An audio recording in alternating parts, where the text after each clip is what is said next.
Good day, everyone. My name is Mr. Chisum, and today we'll be looking at the histology of the epithelial tissues. But before we go into epithelial tissues, we must first of all understand what we mean by a tissue. When we say or when we make mention of tissue, what do we mean? A tissue is defined as some group of similar cells that come together and they are specialized to do a particular function. So you have to note the word similar and specialized. These are the two key words. These cells are similar and they are specialized or they are configured to do a particular function. So in the body, we have different types of tissue, but the four main important tissue or the four main tissue in the body, we have the epithelial tissue, the epithelial tissue. We have the connective tissue. We have the muscular tissue. We have the nervous tissue. So epithelial tissue, like we all know, or epithelial tissue, from the four tissues I mentioned there, we'll take the epithelial tissue.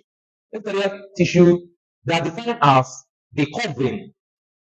They are defined as the covering on the surface of every structure in the body. This is a simple definition for you to understand.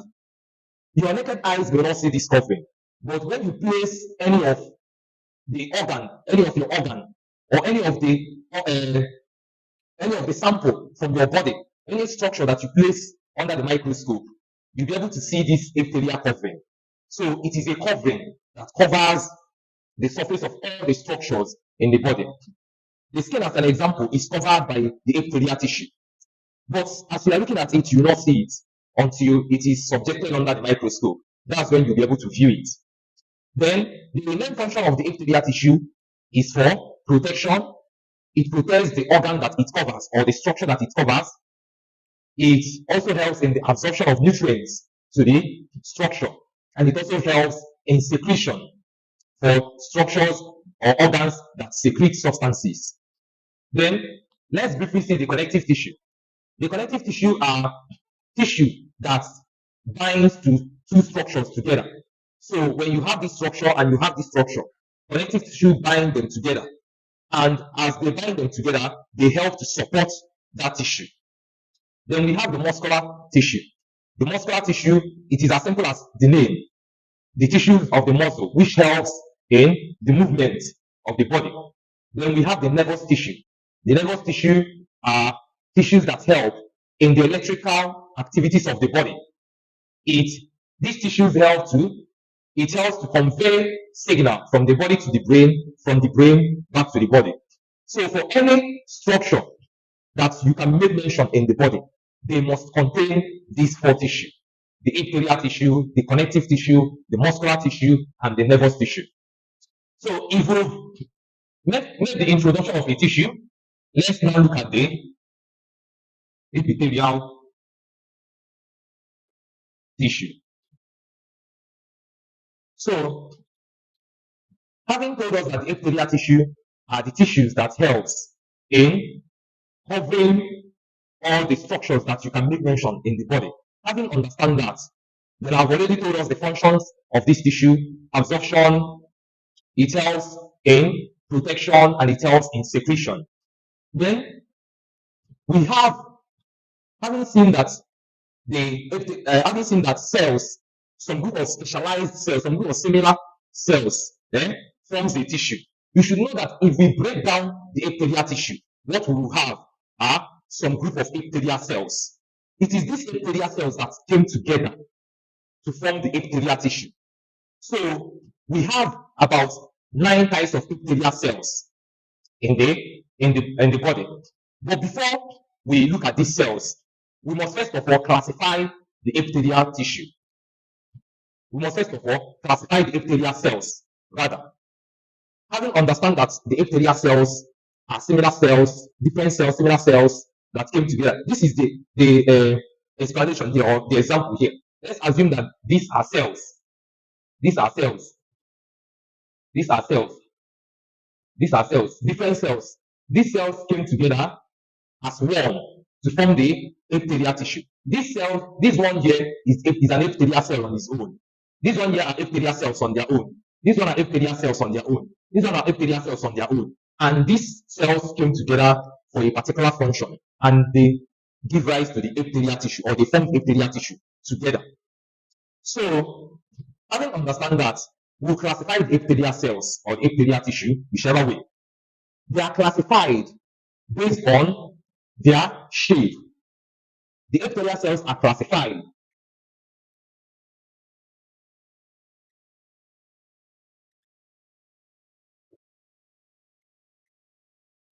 the epithelial cells are classified based on one, their shape, and the two, the number of layers that they have. They are classified one based on their shape, and two, the number of layers. So let's see the classification based on their shape. Classification based on their shape.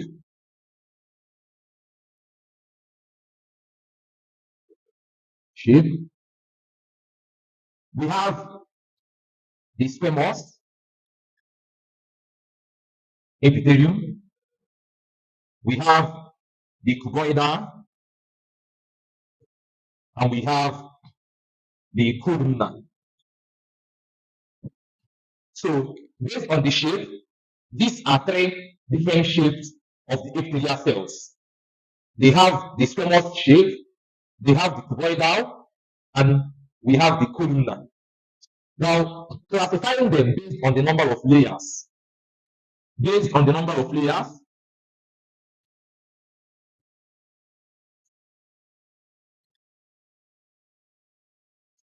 we have the simple and we have the stratified.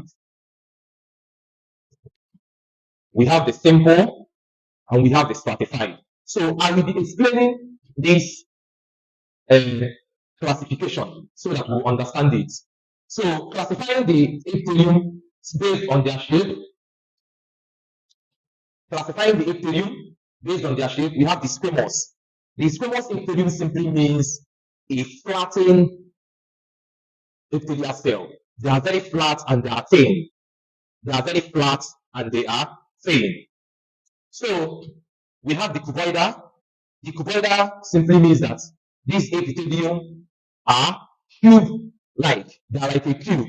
So that is to say that they are not flat. They are like a cube. These are example of flattened shape. Flattened shape. These are flattened shape. But when we talk about cuboidal epithelium, you now have something like this. You have something like this. So here you can see that this is cube-like structure. The height is the same with the width. So it is cube-like in shape. Then we have the third one, the columnar epithelium. The columnar epithelium means that these epithelial cells are very tall. So their height is taller or longer than their width. So you now have something like this. You now have something like this. So it means that you can see that their height is longer than their width. So this is the simple, this is the cuboidal, and this is the columnar epithelial cells. Then we have, based on the number of layers, we have the simple layer. The simple layer means that these epithelial cells have only one layer. They have only one layer. Like the three of these now can be called simple because you can see they have only one layer. But stratified means that they have more than one layer. It can be two, it can be three layer, it can be any number of layer. That is when we say that this epithelial cell is stratified in nature. So let's proceed. Let's proceed.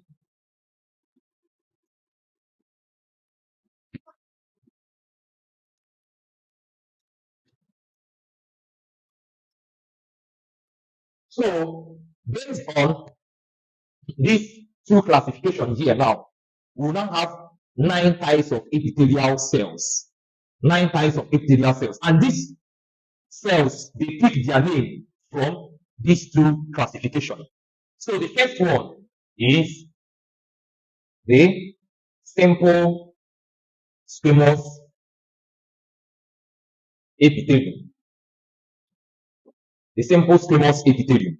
Now you can see that the simple squamous epithelium simply means that they have only one layer. This type of epithelium now have only one layer and they are very flat. They are flattened cells. They have only one layer and they are flattened cells. They help in secretion and absorption. And also, you can see this type of epithelium. You can see it at the air sac of the lungs alveoli. You can also see it in the wall of the capillaries and walls of the blood vessel. So you have something like this. You can see that these are flattened cells. And you can see that they have only one layer. Then we have the second type of epithelium. We have the simple cuboidal epithelium. The simple cuboidal epithelium simply means that they have only one layer. That's where the name simple came from. And they are cube-like in shape. It also helps in absorption and secretion in any organ or any structure they are found in. So we have something like this.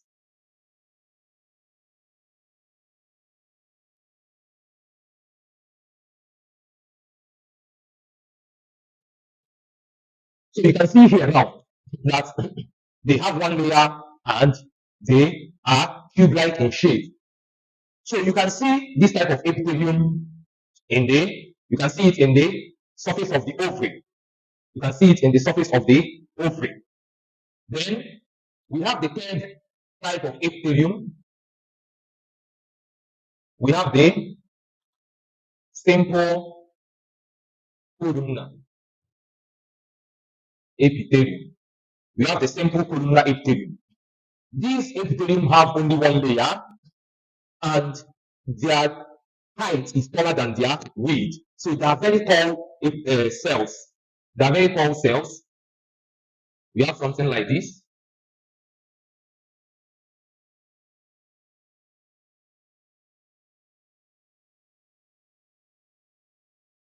So here now, you can see that their height is taller than their width.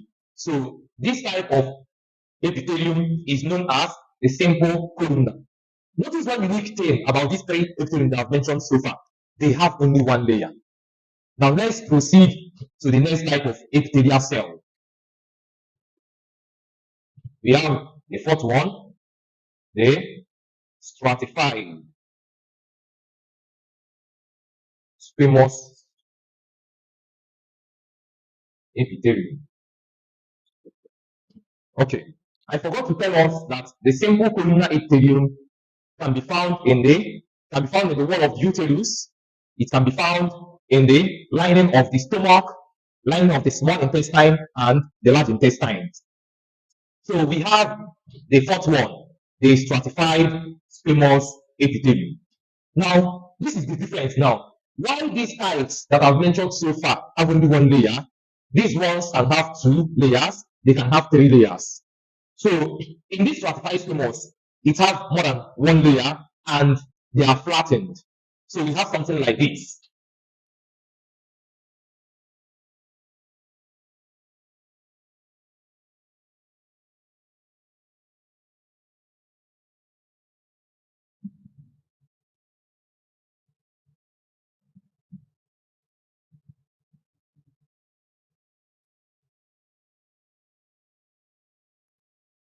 So you can see that these these are flattened. They are very flat. You can see that they are flattened epithelium, but they have more than one layer. It can be two layer, it can be three layer, as the case may be. Then we have another type of epithelium known as the the, the stratified cuboidal epithelium. The stratified cuboidal epithelium. So, looking at this stratified cuboidal epithelium, we will simply know that they have more than two or more than one layer, and they are also cuboidal in shape. So we have something like this.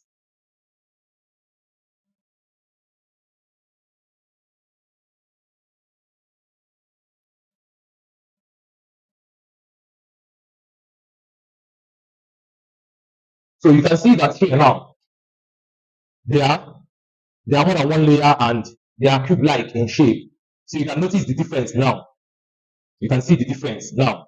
Then we have the sixth type of epithelial cells. We have the stratified columnar epithelium. We have the stratified columnar epithelium.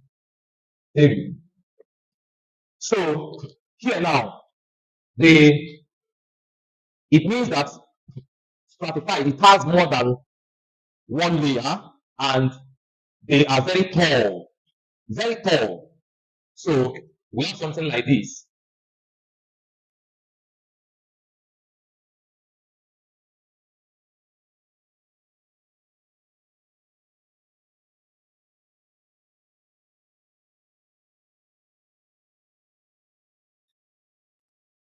So you can see that this is more than one layer and they are very tall cells. So it can be even three layer, it can be any layer, but it must not be one layer. That is where the name stratified columnar epithelium came from. Then let's proceed to the next type of epithelium. There is another type of epithelium that is called the pseudo-stratified columnar epithelium. They are called the pseudo-stratified columnar epithelium. Now, whenever you hear the word pseudo, this simply means that when you hear the word pseudo, it simply means fake or false or false. So the pseudo-stratified epithelium, pseudo-stratified columnar epithelium looks as if that they are stratified, but they are not stratified. Yes, they are columnar epithelium. They are very tall. They are very tall. But the problem here is that they look like they are stratified. That is, they have more than one layer. But in the actual sense, they do not. The reason why it looks like they have more than one layer is because they have a very tall measure and they have two nucleus placed on each of the cells. They have more than one nucleus placed on each of the cells. So like you can see one nucleus placed here, one nucleus placed here. You can see another nucleus placed here, another one placed here in different layers. This type of epithelium are very tall, very tall. They are very tall. Eh? But they have more than one layer, one nucleus placed in their cells. So you can see that if you look at this epithelium or epithelial cell, you think that because a nucleus is placed here and another nucleus is placed here, you think that they have two layers.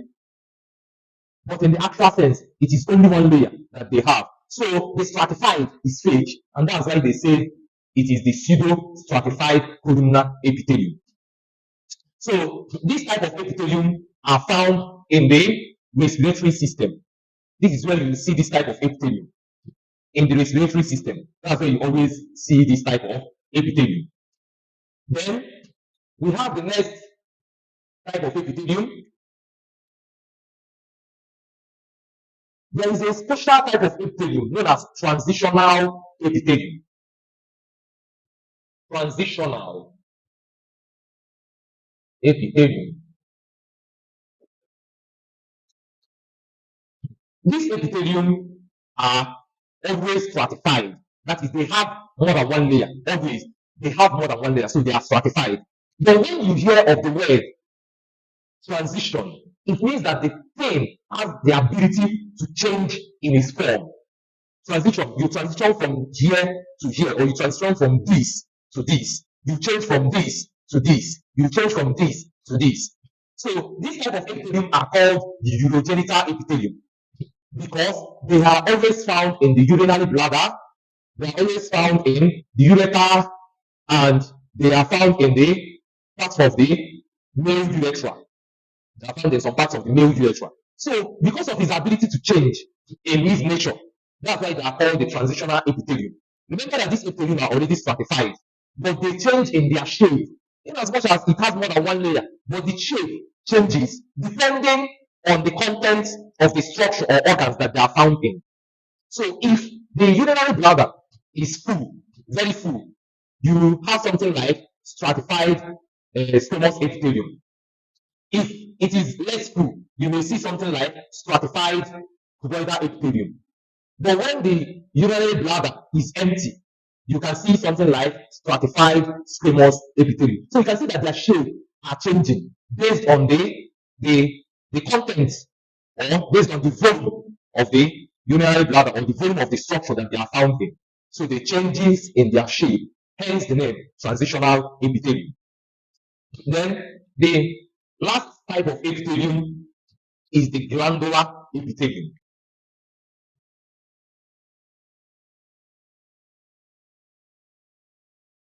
So the glandular epithelium from the name gland. So from that name glandular, you should know that these are the special type of epithelium or epithelial cells that are found in the different glands of the body. We have the salivary gland, we have the sweat gland, we have the exocrine gland, and even the endocrine glands. We all have these things, these different glands in the body. This special type of glandular epithelium are all found in these glands. So they are specialized, they are meant for glands only. So in the different glands of the body, you always see this type of epithelium. So these are the 9 types of epithelial cells that we have. These are the 9 types of epithelial cells that we have. Remember that I told us that these epithelial cells, when they come together, this all of them now, all these epithelial cells are referred to as the epithelial tissue because these are similar cells. All of them are similar cells that are specialized in doing one particular function. That are specialized in doing one particular function. So let me kind of do a recap on what I said. I said that the epithelium or the epithelial cells, based on their shape, are classified based on their shape, and they are classified based on the number of layers. Based on their shape, we have the squamous epithelium, the cuboidal, the columnar. Based on their layers, we have the simple and the stratified. So based on this classification now, we now have these 9 type of epithelium, which is the simple squamous, which are flattened and they have one layer, the simple cuboidal, which are cuboidal shape and they have one layer, the simple columnar, which are very tall and they have one layer, the stratified squamous, which are very flat, but they have more than one layer, the stratified cuboidal, which are tube-like in shape, but they have more than one layer, then the stratified columnar, which are very tall and they have more than one layer.